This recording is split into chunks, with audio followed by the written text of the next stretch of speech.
Hi, my name's Kristen Richardson, and I am going to be doing a presentation on violence against healthcare workers.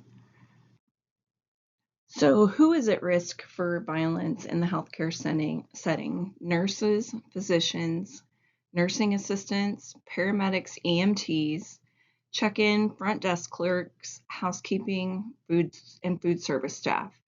Really, anybody that would have any contact with a patient's family, um, can be susceptible to having a violent act upon them. So the types of abuse are mental abuse, which is intended use of power, including threat of physical force. Um, I've had patients in the past where they'll say degrading things or oftentimes say things that make you feel inferior. That would fall under mental abuse. Physical abuse, beating, biting, kicking, stabbing, pushing, slapping, and shooting. We've had several patients in the past few years that have had performed physical abuse. Mostly it was hitting, kicking, and slapping. We did have one patient last year that um, caused one of my coworkers to get a concussion. Another one had to have stitches. And then the facility we sent him to, he became violent with them, and one of their employees had to go to the hospital and have surgery performed to fix whatever damage he had done. Verbal abuse. This is probably the most common one that I get at work. Threats, bullying, gestures, intimidation, or abusive words. A lot of times I find that it's the fact that patients don't understand their plan of care or don't understand why they're having to stay in the facility so long, that it's more out of frustration. Sometimes I do get it to where it's out of pain and they're in pain, so they're frustrated because they can't get it under control.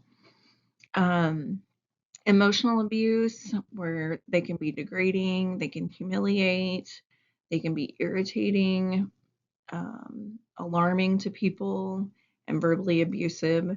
Some of these situations fall under multiple categories. Then there's sexual abuse, and this can be, we've had patients that have grabbed inappropriately some of the staff, and we've filed reports. But not all abuse is from patients, family members, or guests. It can also be from fellow employees, and that does also fall under the umbrella of violence towards healthcare workers. Between 8 and 38% of healthcare workers at some point in their careers will be exposed to some form of violence. Workplace violence was higher in Asia and North America. And National Nurses Union reports in 2023 that 81.6% of nurses report at least one violent encounter within the previous year. How likely are you to experience violence at work? Healthcare workers are 5 times more likely to experience violence at work than all other industries. During the COVID pandemic, there was a drastic increase in violence in the healthcare setting. Injuries from violent attacks grew by 63% between 2011 and 2018. Causes of workplace violence. These examples are going to be can come from other employees or come from patients or family. Rising workloads, demanding pressure at work, excessive stress at work, deteriorating interpersonal relationships, which the relationship can either be within the facility or outside of the facility within their personal life.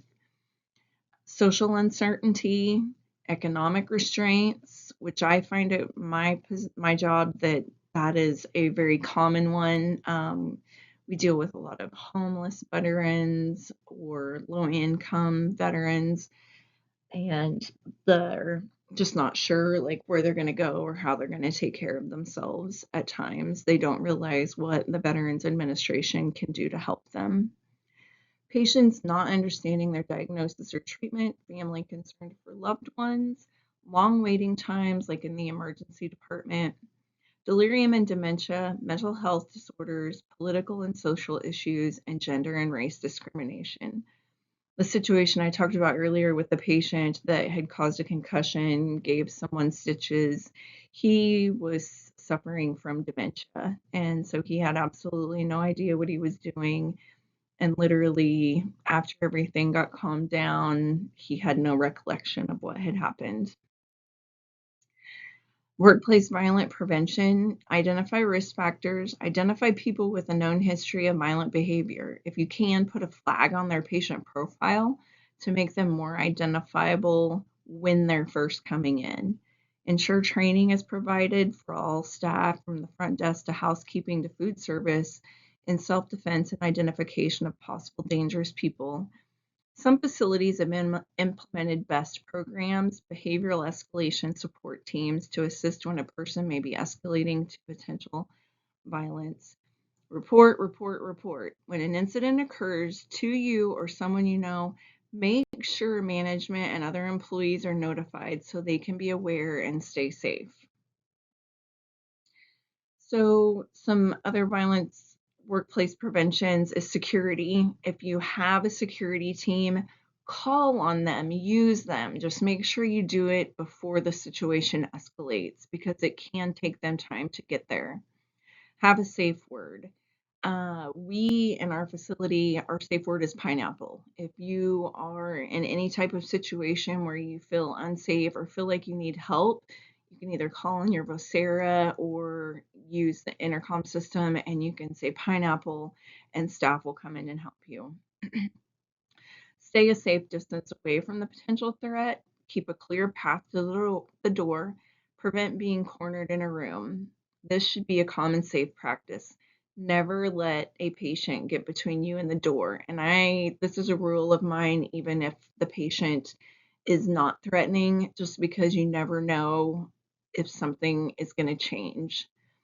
Ensure if you're caring for a known threatening patient that all employees that will come within an unsafe distance are aware of the threat and be on guard. Make sure everybody knows who the unsafe patient is and that everyone is notified. Personal conflict consequences from workplace violence, feelings of disheartenment, depression, loss of self-esteem, feelings of incompetence, and signs and symptoms of PTSD, sleeping disorders, petulance, difficulty concentrating, reliving of trauma, and feeling emotionally troubled. This can also cause digestive problems and other issues.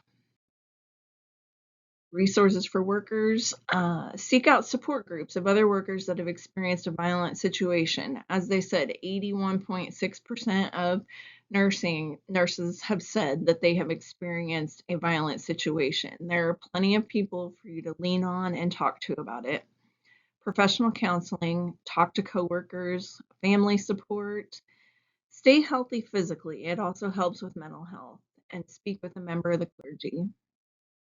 Legislation. Workplace Violence and Prevention for Healthcare Workers and Social Service Workers Act was presented by Congress on April 18th, 2023. So this would set in limits of standards the OSHA would have to make sure that healthcare facilities require facilities to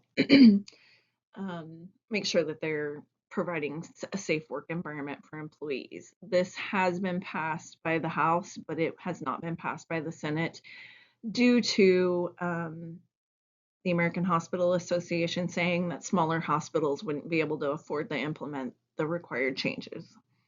The video is an excerpt from a video from a nurse in California that helped get legislation enacted after her violent encounter with a patient.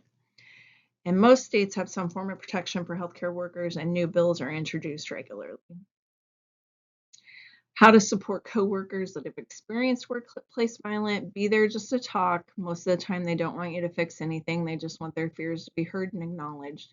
Be supportive. They don't expect you to fix anything, but they do want to know that if they feel unsafe going in a room, that you'll go along with them or that you'll provide a second person to have the buddy system enacted. Encourage them to seek professional help if it appears they're struggling emotionally and or physically. Show empathy, support, validations, and keep the information confidential. Thank you for your time, and I hope you enjoyed the presentation.